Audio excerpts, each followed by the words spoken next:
Vamos a presentar Sutilezas cromáticas en la arquitectura de Frank Lloyd Wright, de María Fernanda Piloto Brandi. Ella es arquitecto y se graduó en la Facultad de Arquitectura, Urbanismo y Diseño, FAU, de la Universidad de Sao Paulo en el 2019. Obtuvo una maestría en ciencias con una tesis titulada Sutilezas cromáticas en la arquitectura de Frank Lloyd Wright, parte de lo que vamos a escuchar ahora, otorgada por la misma facultad en Brasil. Actualmente es estudiante de doctorado e investiga el color en la arquitectura. Es miembro del Grupo de Estudio Color, Arquitectura y Ciudad del Consejo Nacional de Desarrollo Científico y Tecnológico, de la Red Latinoamericana de Color y del Grupo de Estudio Diseño Ambiental del Color, SD, de la Asociación Internacional del Color. Junto con Bianca Monteiro Tavares Fonseca, presentó la investigación titulada Metodología de Levantamiento Cromático, Estudio de Caso del Edificio Plan Alto de Joao Artacho Jurado, en la reunión intermedia de la Asociación Internacional del Color en el año 2024. Además, en el 2023 presentó la investigación Color y Memoria, estudio de caso del brutalismo brasileño en el edificio de la Facultad de Arquitectura y Urbanismo Vila Nova Artigas de la Universidad de Sao Paulo, con Josillán Pereira da Silva en la conferencia Impacto del Color, Color y Experiencia Humana, un evento del Inter-Society Color Council. Así que un honor poder escucharte. María Fernanda, tienes habilitado para compartir pantalla y estamos listos para escucharte cuando quieras. Ok, muito obrigada, Sara. Eu vou falar em português, um pouquinho devagar. Se alguém tiver qualquer questão, por favor, me interrompa. Bom, eu vou apresentar a minha dissertação de master, que eu defendi esse ano. O título é Sutilezas Cromáticas na Arquitetura de Frank Lloyd Wright. Eu sou orientanda agora no doutorado do professor João Carlos de Oliveira César. E para introduzir o tema da minha pesquisa, eu utilizo o termo cegueira cromática, do livro da Barnstone, onde, numa aula de História da Arquitetura, segundo ela, numa faculdade renomada, com um professor renomado, o professor comenta que muitos movimentos arquitetônicos eram brancos, como pode se ver na foto do Sanatório Painio, de Alvará Alto. A imagem está nesse slide, no canto inferior esquerdo.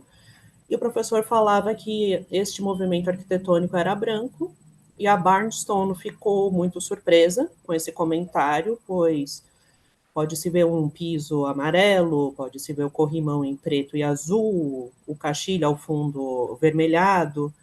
Então, ela ficou muito surpresa com esse fato de muitos historiadores, professores, arquitetos, estudantes possuírem essa cegueira cromática em alguns movimentos arquitetônicos. Outro fato que eu utilizo para justificar a pesquisa é que essa paráfrase do Lanclos, que é cor é um elemento inseparável do patrimônio arquitetônico e cultural. Acredito que a palestra da Jimena ajudou muito, ela estudou Lanclos e traz esse conceito também. Então, o meu trabalho, entre várias questões, eu proponho um letramento cromático aos arquitetos, aos estudantes de arquitetura, para aprender a ver a cor.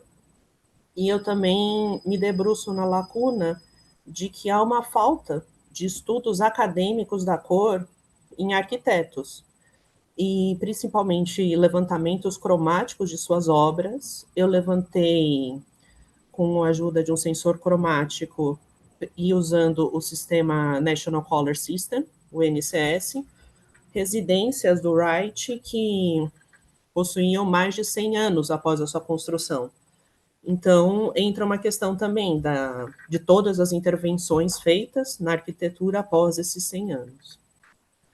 Então, o meu objetivo na pesquisa foi estudar a percepção cromática na obra de um arquiteto. Eu acabei escolhendo o Wright por ele ser um dos primeiros do movimento que se conhece como modernismo. Ele influenciou grandes arquitetos como Le Corbusier, Mies van der Rohe. Então, eu acabei escolhendo ele. E para estudar a sua percepção cromática, eu me debruço na parte da subjetividade da percepção cromática, que seria todo o repertório, possíveis referências que o arquiteto teve para usar as cores no seu projeto, e uma parte um pouco mais objetiva da percepção cromática dele, que seriam com esses levantamentos que eu fiz com o sensor cromático em algumas de suas residências. Aqui eu trago esse conceito da Hunter, da cor inerente e da cor percebida. A cor inerente seriam as cores do NCS, que se utiliza uma luz padrão e se consegue identificar essa cor, e a cor que as pessoas, o usuário, percebe. Essa cor depende da cor medida, assim como desses vários outros fatores que muitos, basicamente todos, estão relacionados com a arquitetura. E eu trato principalmente da cor percebida e usando a cor inerente junto, por causa dessa citação de Rafael Moneu, que eu acabei parafraseando também para a apresentação, que Moneu comenta que, tendo seu conhecimento técnico, ele estudou diversas obras e, quando ele visitou algumas dessas obras, a sua opinião sobre a edificação foi alterada. Então, ele comenta como arquitetura você precisa visitar, estar na obra, experienciá-la com seu corpo. Então, a gente tem a arquitetura como algo de impacto sensorial. Com isso, trazendo esse conceito da Hunter, e como a gente percebe cor no edifício, eu trouxe essa foto, que é a foto da Casa do Jardineiro, do Complexo Martin, em Buffalo, do Wright. E à esquerda pode-se ver o número NCS que eu consegui medir com sensor cromático, e esses pares A, B, C, D, E e F de cores, percepções cromáticas pela foto, que trazem esses aspectos que a Hunter apresentou, como proximidade, ângulo, luz. Então, a gente tem diversas cores que a gente observa na foto e uma cor que a gente mede no local. E toda essa composição ajuda a nossa percepção no local. Eu também escolhi o arquiteto Wright, pois ele escreveu diversos artigos que ele comenta sobre os materiais, principalmente sobre o aço, a pedra, a madeira, a alvenaria, o vidro, o concreto e a folha de metal. Ele discorre muito sobre questões particulares de cada material, mas eu resolvi trazer 3 conceitos. Um deles é que, com seus materiais, o arquiteto pode fazer tudo o que os mestres fizeram com pigmentos ou com sons, em nuances tão sutis e com combinações tão expressivas, talvez mais duradouras do que a própria humanidade. A seguir, que é melhor trabalhar com uma paleta limitada e mais imaginação do que trabalhar com menos imaginação e uma paleta maior. E ele também começa a valorizar a tecnologia e suas possibilidades. No começo de sua carreira, o mercado de materiais para a construção civil era um pouco delimitada, não se tinha o que se tem hoje de amostras, possibilidades de cores, era uma questão mais artesanal. Então, ele enaltece muito as questões tecnológicas, as novas possibilidades de materiais, e ele utiliza essas possibilidades dos materiais, sejam para outras áreas, como tintas automobilísticas, ele aplica isso em sua arquitetura também. Falando um pouquinho sobre o arquiteto, ele nasceu no fim do século XVIII e faleceu nos anos 60, 70. Eu trouxe essas imagens coloridas mais para o final da vida dele, para a gente poder ver como ele usa o vermelho, a posição dele no deserto do Arizona, que ele tem obras muito importantes. E uma coisa muito interessante do Wright, o próximo slide ilustra um pouco melhor, aqui está toda a produção do Wright ao longo de sua carreira. Então, a gente pode ver o começo da sua carreira nos anos 1887 e no final, em 1959. Wright viveu 92 anos e, nesse período, ele nasceu pouco depois da Guerra Civil dos Estados Unidos e faleceu quando já se tinham objetos em órbita na Terra. Então, ele viveu toda a sua parte profissional com grandes revoluções técnicas, o surgimento da energia elétrica nas residências. Então, é muito interessante observar ao longo da sua carreira como que os seus projetos foram mudando nas suas escolhas dos materiais para a arquitetura e, consequentemente, das cores que ele usava nos seus projetos. Para o estudo de caso, eu escolhi o Complexo Martin, de 1903, que é, segundo muitos estudiosos da obra do arquiteto, um exemplo do estilo Pradaria. A seguir, tem-se esse lugar que eu acabei marcando do arquiteto, um momento de baixa nas suas produções arquitetônicas, e eu acabei escolhendo também a residência Greycliff para estudar, e por fim eu resolvi estudar a Casa da Cascata, que ela é no momento em que ele tem uma alta na sua produção arquitetônica, dentre muitos motivos, há várias questões que justificam essa alta na sua produção.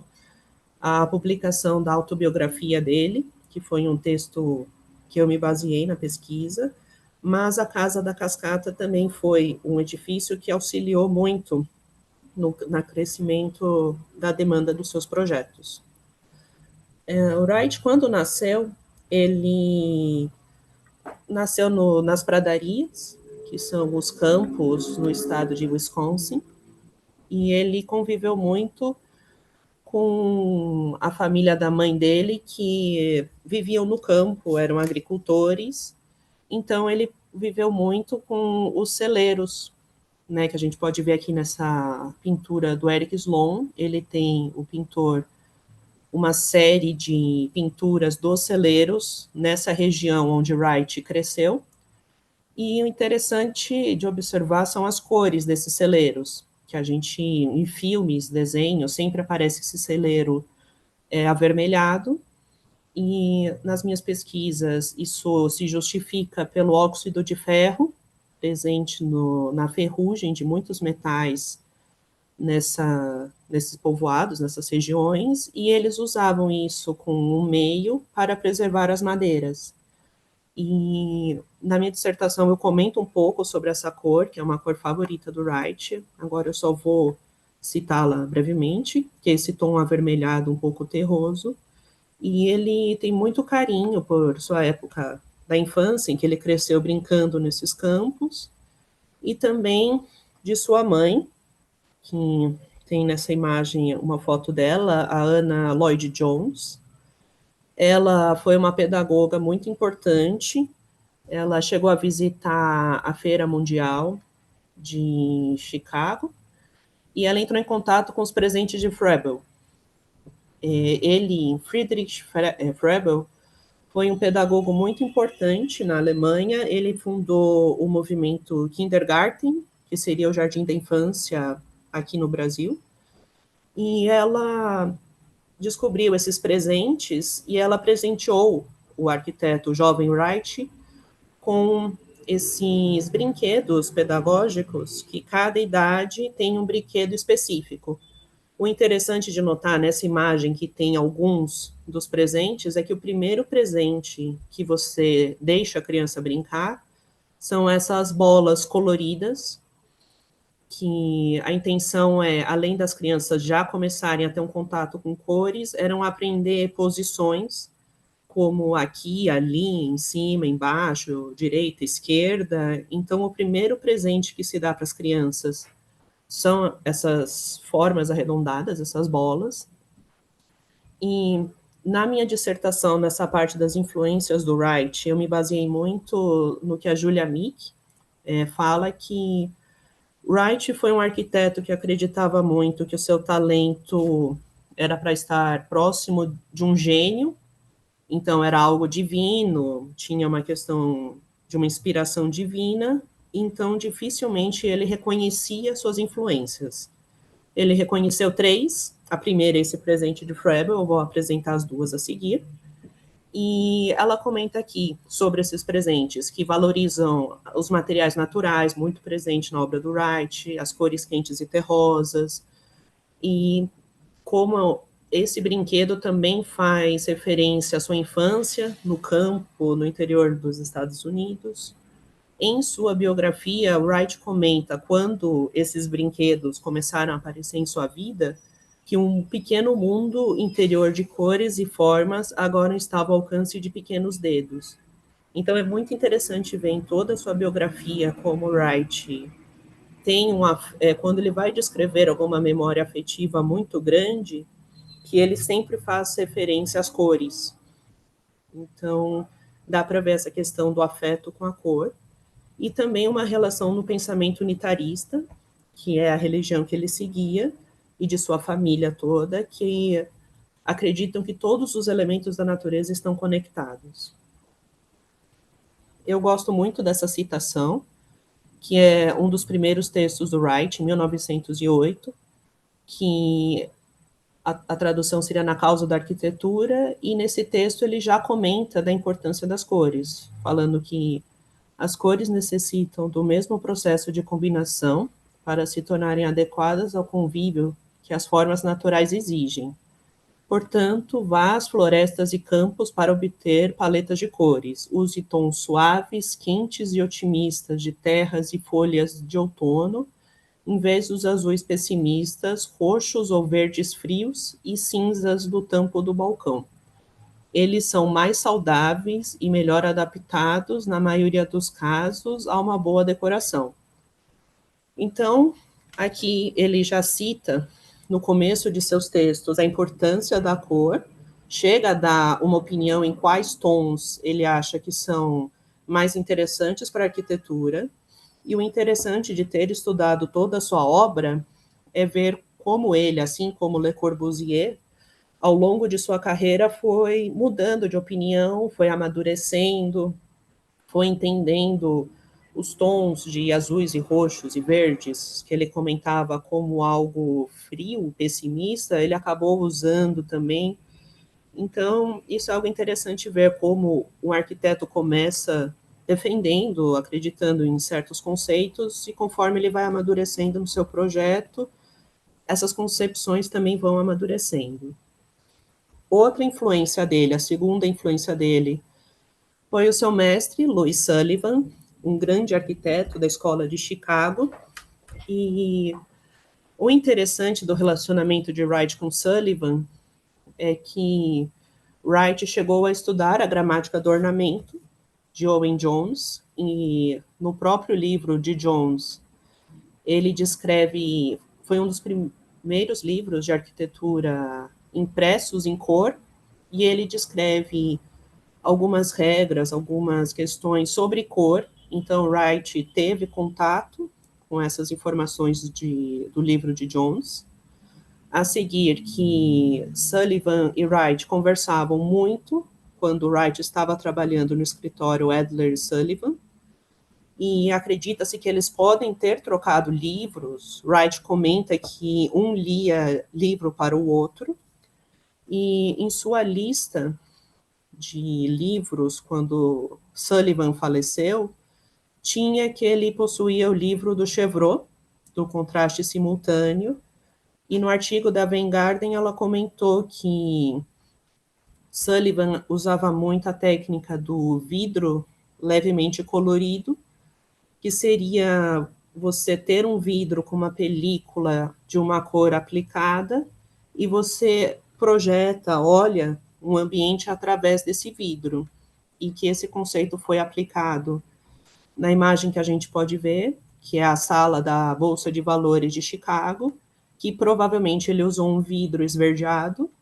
e esse vidro acaba interferindo nas cores que ele pretende aplicar, provavelmente tirando a saturação dos tons alaranjados e reforçando os tons esverdeados. Outra influência, a terceira e última, que Wright reconheceu em sua vida foi a da arte japonesa. Muitos teóricos acreditam que não foi só a arte japonesa, tinha um pouco da arquitetura também, mas Wright oficialmente se referiu só à arte.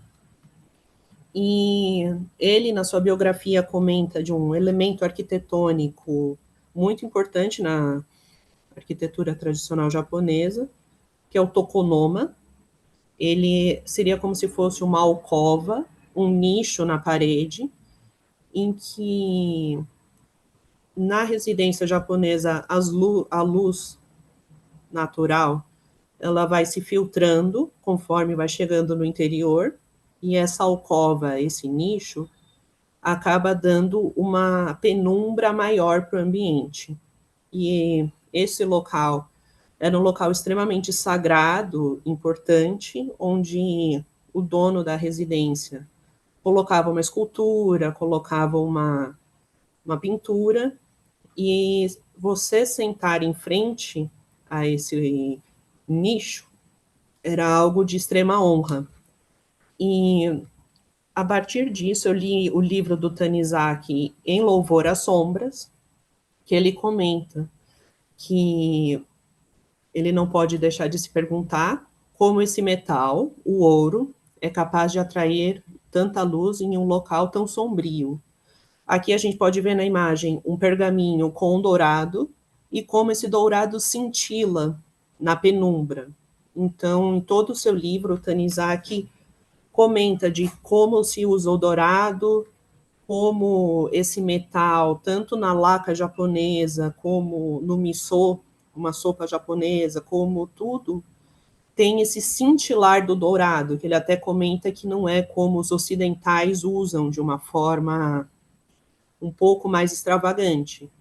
Então, Wright chegou a descrever esse elemento arquitetônico na sua autobiografia, e ele, em toda a sua autobiografia, ele comenta do valor do preto, como os orientais usavam o preto, inclusive chegou a comentar sobre o uso do dourado em suas obras. Das 3 residências que eu fiz o estudo de caso, eu trouxe para vocês a da Casa da Cascata. Ela, de todas as residências que eu estudei, e das residências mais do começo da carreira do Wright, ela é a menos cromática, mas ela possui alguns fatos muito interessantes. Ela é feita em 4 materiais, que seria a rocha, o concreto, a madeira e o vidro. E a partir disso, o Wright também acabou se baseando muito na arte japonesa para implantação da Casa da Cascata. Essa gravura japonesa, o Kyoe, Wright foi dono dela, chegou a possuí-la por um momento, e dizem o filho dos Kaufmanns que ele se baseou na implantação, pois você tem a cascata, um balanço de rocha e uma residência em cima. Algo que me chamou a atenção também é que o fato do artista, o Hokusai, ter usado tons avermelhados da residência, juntamente com as pedras que fazem o balanço, como se a residência surgisse da pedra em que ela está apoiada, e como ele utilizou o mesmo vermelho nas rochas acima. Então, dá-se essa impressão que a casa surge do penhasco, que é um pouco que a gente pode ver na residência, na implantação dela, como você tem essas rochas no próprio córrego, riacho, e como elas formam esses elementos verticais da residência. Aqui a gente pode ver esses elementos verticais, a cantaria de pedra utilizada, tem uma relação muito grande com o exterior, então os grandes planos, as varandas se relacionam. Esse vermelho da caixilharia, o vermelho Cherokee, é uma história muito interessante. Cherokee é um nome originário de uma tribo americana, e ela foi dizimada, sofreu genocídio, e com a pesquisa que eu consegui fazer, o nome Cherokee, na verdade, foi uma empresa de tintas que acabou dando em seu catálogo, e o Wright acabou usando esse conceito de uma tinta originária, uma cor, entre aspas, do país originária, para falar, não, essa é a minha cor favorita, é uma cor que eu sempre usei. De fato, é uma cor que ele sempre usou, mas o nome dela apareceu nesse momento da execução da Casa da Cascata, que é o vermelho Cherokee. Tem um carro da Jeep, eu acho que se chama Cherokee também. Então, e sabe-se que essas empresas automobilísticas escolheram o nome originário por uma questão de marketing. Então, não tem exatamente uma relação comprovada com a tribo originária. Aqui é o interior da residência, que nem eu falei, são poucos materiais usados.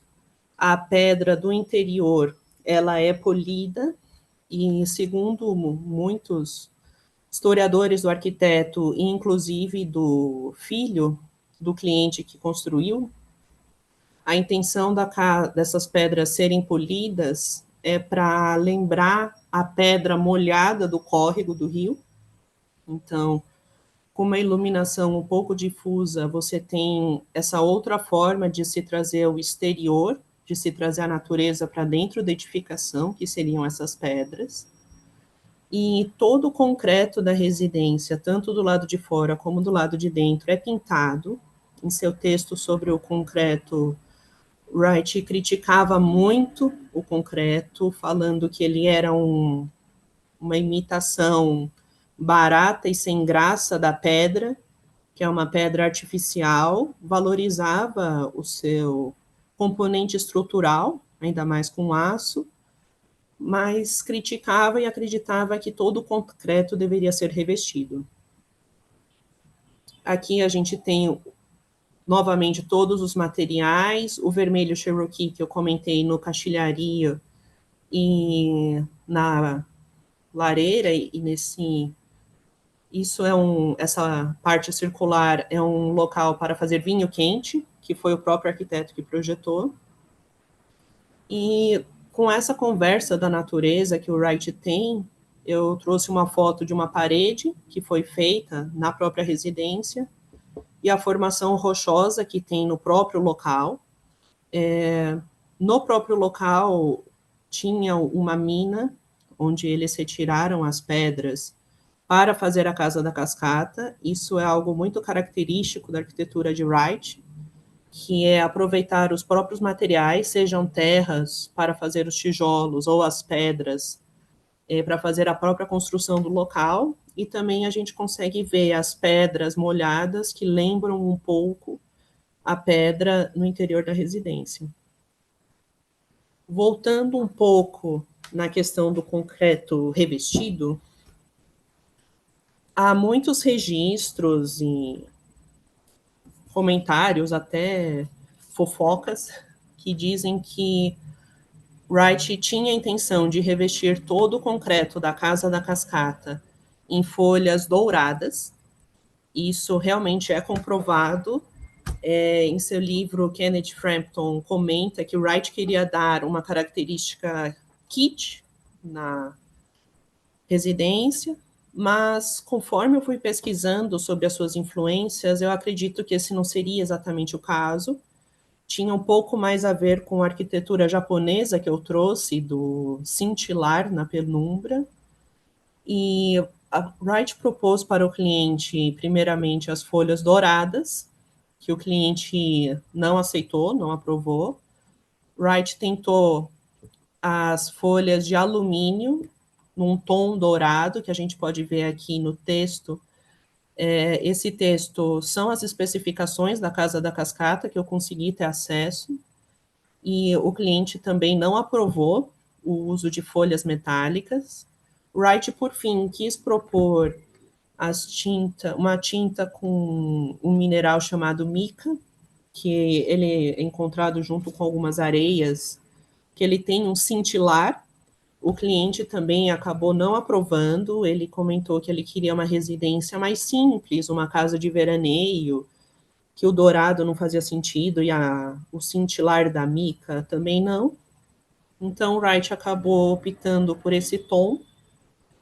que é uma cor um pouco rosada, uma cor um pouco de pêssego. E o interessante é que se tem registros que Wright escolheu essa cor ao pegar uma folha seca de um arbusto muito típico dessa região, que ele pegou essa folha seca e falou que é esse o tom que ele gostaria de ter.